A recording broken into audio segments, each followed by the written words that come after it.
We're in the general information section on page 1 of the closing disclosure. And what we're going to do is work from left to right in those 3 columns. The first column is going to be information about the closing information. And so we got the date issued, the closing date, and the disbursement date. We'll do all 3 of those kind of at the same time here.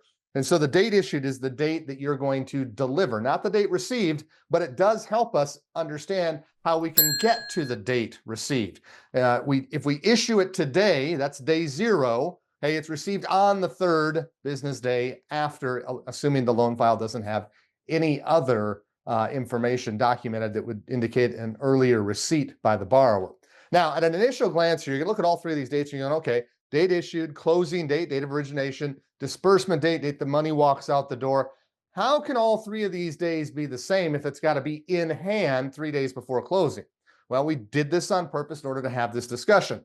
This is a revised closing disclosure that indicates that the date issued and closing date could, because it's a revised disclosure, be the same date. If this was the original closing disclosure that went out that was intended to be in the borrower's hands 3 days before closing, the issue date and the closing date could not be the same date. This could only happen in a revised closing disclosure situation.